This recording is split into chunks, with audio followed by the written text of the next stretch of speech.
é meu lugar. Vamos dar início ao nosso curso de hoje, cantando. Hoje eu vou cantar Só Gritar. Vamos cantar o hino 397. Eu só quero estar onde estás.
207.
Querido Deus, maravilhoso Pai, graças te damos, Senhor, pela vida, pela saúde.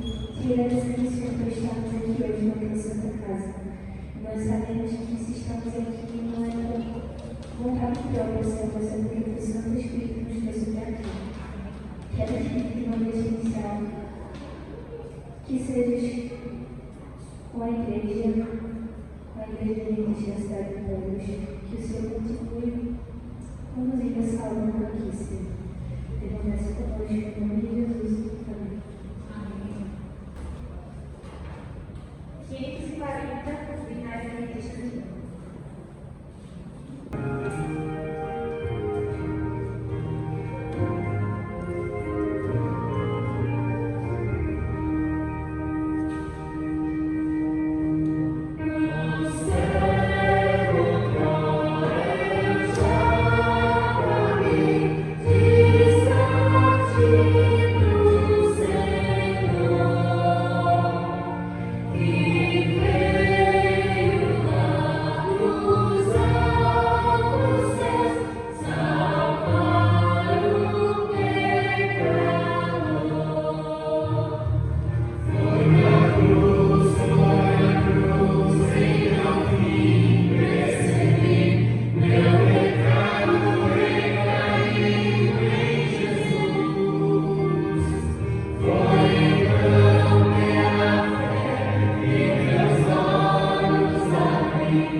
sobre o pensamento dessa noite, que a mensagem aberta trazida aqui hoje deve encontrar nossos corações.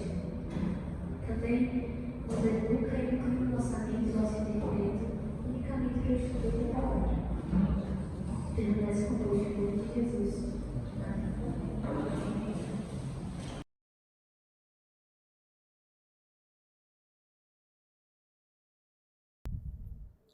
Boa noite, irmãos.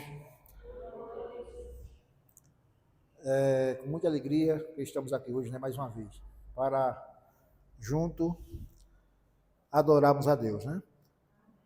Eu costumo dizer que, com toda a dificuldade que passamos, que enfrentamos na nossa vida particular e na igreja, os problemas que surgem, que acontecem, mas aqui ainda é o melhor lugar para nós estar. Ainda é o melhor lugar, entendeu? Eu sou muito grato a Deus pelas oportunidades que o Senhor me dá, pelos amigos, pelas pessoas boas que a gente convive, por esta igreja aqui também, porque aqui foi onde nós encontramos refúgio, né? Desde que nós viemos morar em Pombos, que é aqui onde nós sempre fomos bem recebidos. Então eu sou muito grato a Deus e tenho um carinho muito especial por essa igreja, porque aqui tem pessoas maravilhosas como vocês. Vamos abrir a nossa Bíblia no livro de João, no capítulo 9 do livro de João.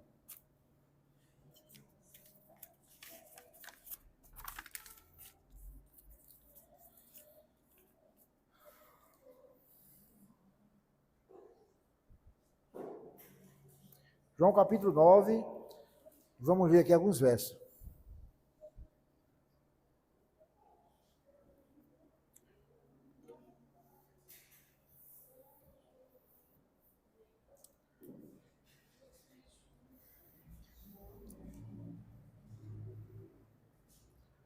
O título da mensagem de hoje é Eu era cego e agora vejo.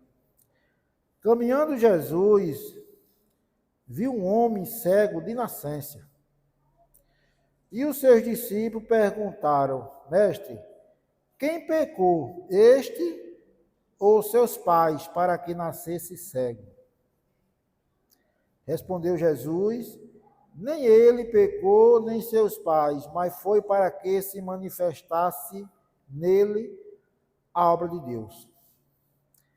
É necessário que façamos a obra daquele que me enviou, quando ainda é noite. Vem quando ninguém pode trabalhar. E Jesus continuou dizendo: Enquanto estou no mundo, sou a luz do mundo. Dito isso, cuspiu na terra e, tendo feito lodo com a saliva, aplicou-lhes aos olhos do cego, dizendo-lhe: Vai, lava-te no tanque de Siloé, que quer dizer enviado. Ele foi, lavou-se e voltou vendo. Então, os vizinhos, os que antes o conhecia, de vista, como mendigo, perguntavam: Não é este o que estava sentado pedindo esmola? Uns diziam ele, outros não, mas se parece com ele. Outro dizia ele mesmo, porém dizia, sou eu.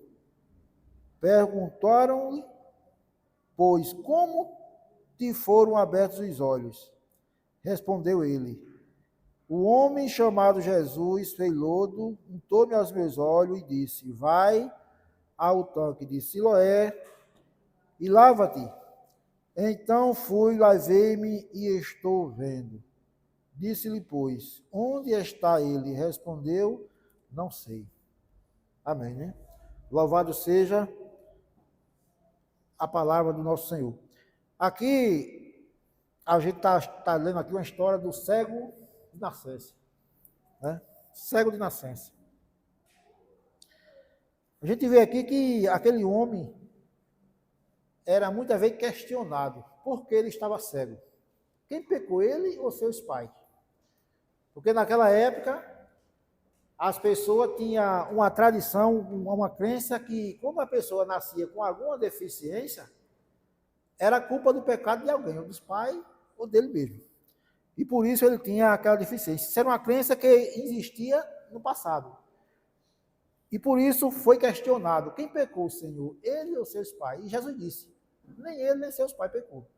Mas foi para que se manifestasse nele a glória de Deus, a obra de Deus.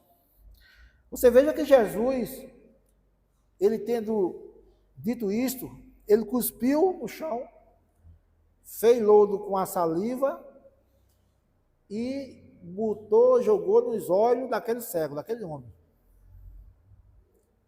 E disse: agora tu vai lá no tanque de Siloé e lava. O cego fez isso, o cego foi. Agora, imagino eu que na nossa vida, na vida das pessoas, na nossa vida não é diferente. Quando você vai fazer alguma coisa boa, sempre tem aqueles que vêm de pensamento negativo. Possamos dizer assim, as mal companhia, né? Eu sei que você, para tomar uma decisão ao lado de Jesus, sempre tem aqueles amigos, né, que dizem: rapaz, tu não faz isso, tu vai pagar mico. Imagina eu que aquele cego, quando ele recebeu essa ordem de Jesus, que ia caminhando ali, imagino eu que pode ser aparecer alguém e dizer assim: rapaz, tu não vai, tu não faz isso, tu vai pagar mico, tu não vai ser curado. Se Jesus quisesse te curar, ele tinha curado na hora. Né? Muitas vezes isso acontece muito com as pessoas, acontece com a gente, acontece com as pessoas, acontece com o jovem, que às vezes está lá fora e conhece a Jesus, recebe o convite para estudar a Bíblia, e alguém diz assim: tu não vai não, tu vai pagar mico, tu vai deixar as festas, né? Os prazeres. Eu digo que alguém dizia para mim assim: os crentes é triste, não tem alegria não. Os crentes não bebem, o crente não vai para a festa, não dança, o crente não faz isso, não faz aquilo, né? Todo tem essa cultura, né? Mas Jesus deu a ordem àquele homem, e aquele homem foi, né? E alguém pode dizer: por que Jesus não curou ali logo? Tem outra passagem na Bíblia que está lá no livro de Lucas 18:35, que também tem uma história parecida com essa, mas ela é um pouco diferente. Lucas 18,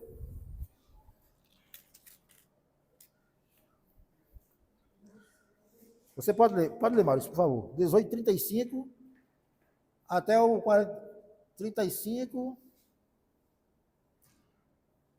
Deixa eu ver se é isso mesmo. 18, verso 35. É isso mesmo. Lê aí, por favor. Até o 43.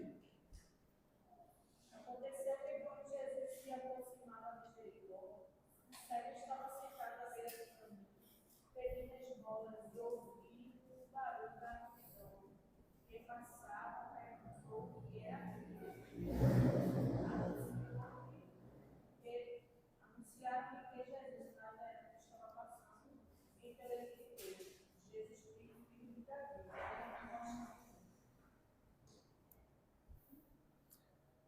Né? Se você for continuar a leitura, você vai ver que Jesus, ele chegou para o cego Bartimeu, o cego Bartimeu gritou: Senhor, tem compaixão de mim. Né? E a Bíblia conta que Jesus restaurou a sua visão. Né? E o comentário diz que na cura de Bartimeu, o Senhor Jesus nos ajuda a sermos curados de toda forma de cegueira que nos permite, que não nos permite nos aproximar de Ti. Guarde no caminho, guarde na comunidade cristã, até que Ele venha. Ali, você veja uma diferença na cura de Bartimeu e na cura daquele cego, né? Cego de nascença. O cego de nascença, Jesus ele mandou ele ir lavar-se no tanque de Siloé. Isso pode gerar dúvida em algumas pessoas incrédulas. Por que Jesus não curou logo? Se ele quisesse curar, né? E o cego Bartimeu, ele curou na hora. Na hora que ele pediu, a Bíblia conta que Jesus teve compaixão dele e o curou.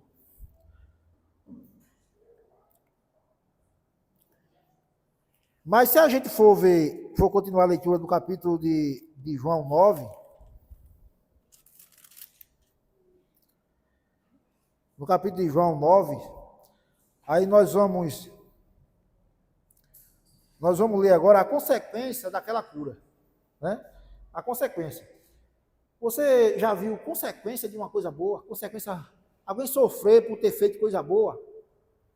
Né? Infelizmente, acontece. Felizmente acontece. No capítulo 9, no verso 13 em diante,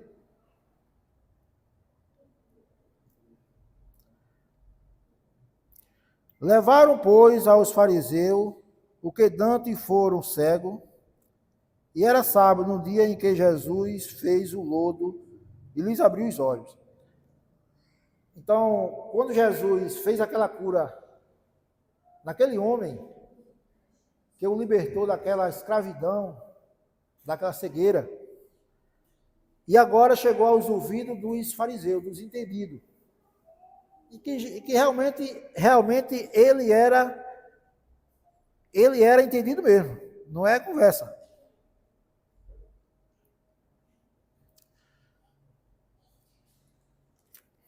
Deixa eu só ler um comentário aqui.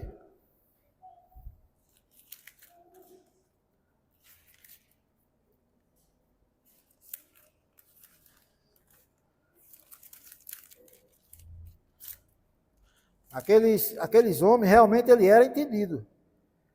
E chegou à presença dos fariseus. Pouca gente poderia se considerar mais religioso do que os fariseus, dos tempos de Jesus. Além de fazer muitas orações, ele obedecia à lei nos mínimos detalhes e também fazia caridade. Todavia, aqui vemos que Deus desejava que reconhecemos nossa condição de pecador e que nos humilhamos diante dele.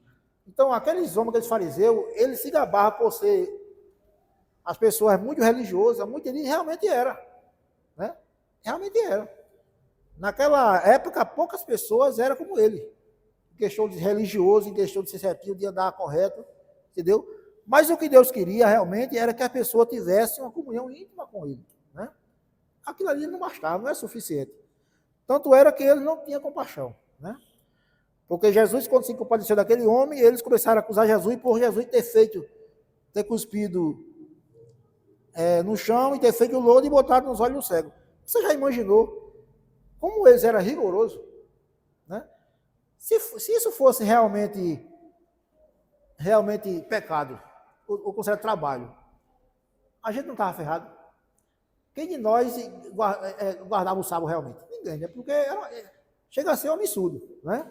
A pessoa achar que aquilo ali era trabalho, né? Mas Jesus, ele fez ali. Aí chegou na presença dos fariseus. Chegou na presença dos fariseus e levaram a ele o assunto lá, aqueles homens lá. E no verso 15, então os fariseus, por sua vez, lhes perguntaram, como chegaram a ver? E ao que lhes respondeu, aplicou-lhe lodo aos meus olhos, lavei-me e estou vendo. Por isso alguns dos fariseus diziam, este homem não é de Deus, porque não guarda o sábado. Dizia outros, como pode um homem pecador fazer tamanhos sinais? E houve dissensão entre eles. De novo perguntaram ao cego, que dizes tu a respeito dele, visto que te abriu os olhos? Quem é profeta? Respondeu ele. Não acreditaram os judeus que ele fora um cego e que agora via quando não lhe chegaram os... Vocês Lê para mim o verso 18 aí, por favor. Lê aí o verso 18 diante, porque a minha vista não é muito boa. 18 diante, vai lendo aí. Não acreditaram os judeus que ele fora cego e que agora via, enquanto não lhe chamaram os pais e o interrogaram. Este é o vosso filho, de quem dizeis que nasceu cego? Está lendo?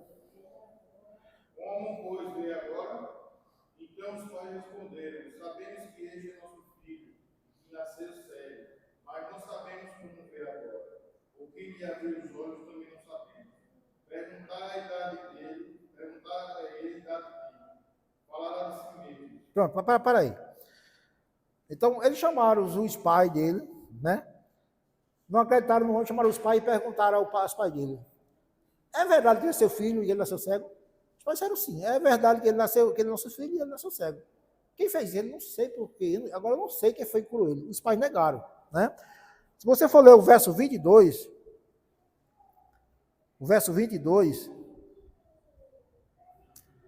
ele diz, lê aí, Maurício. Isto disseram seus pais, porque estavam com medo dos judeus, pois estes já haviam assentado que, se alguém confessasse ser Jesus Cristo, fosse expulso da sinagoga. Está vendo aí? Então, os pais dele negaram que ele era filho dele porque ele tinha medo de ser expulso da sinagoga. Alguns comentários bíblicos, alguns estudiosos bíblicos dizem que naquela época, ser expulso da sinagoga não era uma coisa tão simples assim. Tudo ali naquela época era ligado à sinagoga, à igreja, tudo era ligado. E as pessoas que eram expulsas da sinagoga, ele tinha alguma restrição.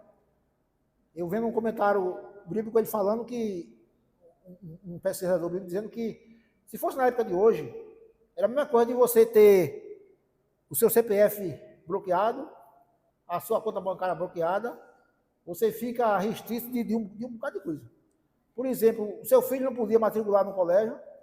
Se você tivesse um comércio, as pessoas não iam comprar você, porque você era uma pessoa excluída da sociedade, quando foi expulso da sinagoga. Então, os pais tinham muito medo. Então, por isso que os pais dele negaram, né? Negaram que ele era, porque negaram que quem tinha feito aquilo, né? Aí, se você for ler, continuar a leitura, aí vai ver que por isso que disseram os pais dele tem idade e interrogaram. Então, chamaram pela segunda vez o homem que foram cegos e lhes disse: dai glória a Deus, nós sabemos que esse homem é pecador. E agora o cego respondeu a palavra mais bonita que a gente pode ver. Ele retrucou: e se é pecador, eu não sei. Uma coisa eu sei, eu era cego e agora vejo. Ele disse: se ele é pecador, eu não sei. De uma coisa eu sei, eu era cego e agora vejo.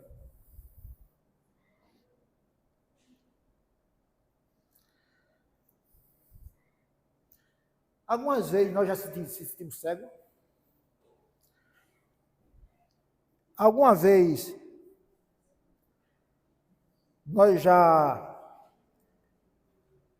se sentimos sem enxergar. Muitas vezes nós somos cegos para não enxergar a verdade. Muitas vezes nós somos cegos para não enxergar os nossos defeitos.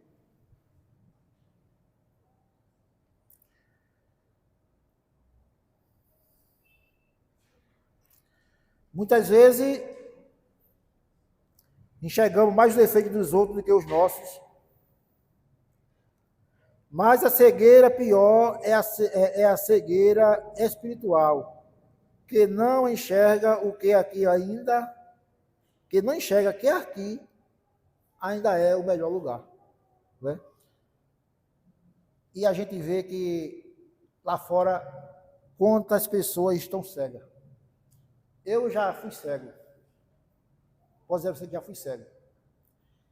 Quando eu era adolescente, rapaz aí, solteiro na época, tinha um preconceito, existia lá na região que eu morava, no sítio lá onde eu morava, um preconceito que se dizia assim, que os crentes não iam para o céu, ia tudo se perder. E a gente acreditava aquilo com uma certeza muito grande, né?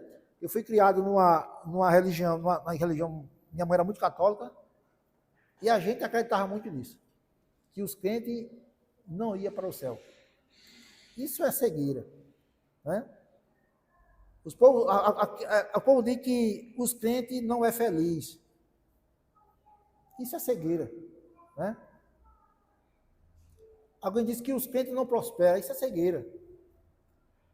Os crentes não se divertem. Isso é cegueira, né? Eu quero dizer a vocês que falar em divertir, lá em casa, sexta-feira, eu me diverti muito. Eu fiquei muito feliz, né? Com a recepção de vocês, com carinho, com amizade. Então, não tem alegria melhor. E quem achar que aquilo ali não é alegria, está cego. E Maurício é um animador de criança de primeira qualidade, né? Se você quiser uma festa de criança animada, eu convido Maurício. Que o negócio vai, entende? Então, existe muito tipo de cegueira, né? Muito tipo de cegueira. Quantas pessoas hoje estão aí no mundo das drogas, nos vícios? Está cego. Está cego espiritual. Então, existe muita maneira de cegueira. Agora, a história da cura de um cego de nascença nos lembra que Jesus é a luz do mundo. Ele não apenas tem o poder de curar enfermidade física, mas, mais importante, ele pode curar nossa cegueira espiritual. Quando o cego Bartimeu, ele disse assim, Jesus, ele gritou em alta voz, Jesus, tem compaixão de mim.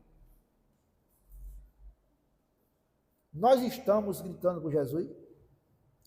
Nós estamos clamando por Jesus para que ele nos socorra? Ou estamos achando que nós somos capazes de resolver o nosso problema, de resolver a nossa dificuldade, de tomar decisões? E sabemos que a coisa mais importante na vida da gente é tomar decisão. Para mim, é a coisa mais difícil que eu acho é tomar decisão. Porque a gente não sabe tomar decisão. A gente pensa que sabe, mas não sabe. E muitas vezes a gente acha que sabe e se dá mal. E a gente estamos clamando por Jesus, Senhor, tem misericórdia de mim, me ajuda a eu tomar decisão. Me ajuda a eu fazer a coisa certa. Porque não é fácil, até porque a gente não conhece o futuro, não conhece o amanhã. Então, gente, que o Senhor Deus nos ajude, nos abençoe, nos fortaleça e nos conceda sabedoria e nos abra os olhos para as coisas boas. Que nós possamos enxergar o que é bom e possamos enxergar também o que é ruim, né? E que possamos tomar decisão ao lado bom, né? Que Deus nos abençoe.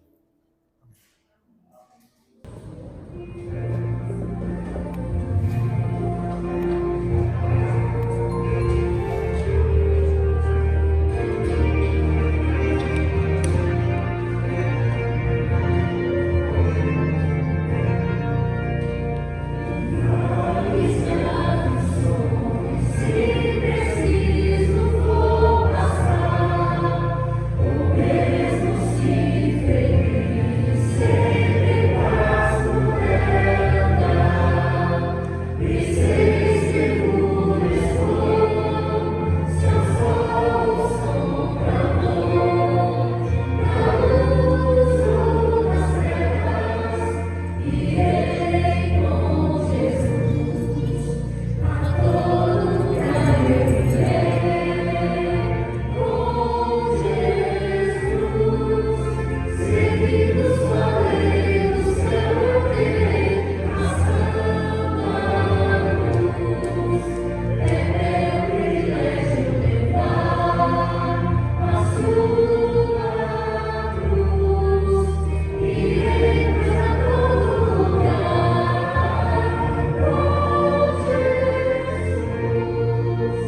Senhor, que nós somos falhos e que nós não conseguimos enxergar para o Senhor, se não for com a sua ajuda, para nos abrir nossa mente e nos orientar o que é verdadeiro.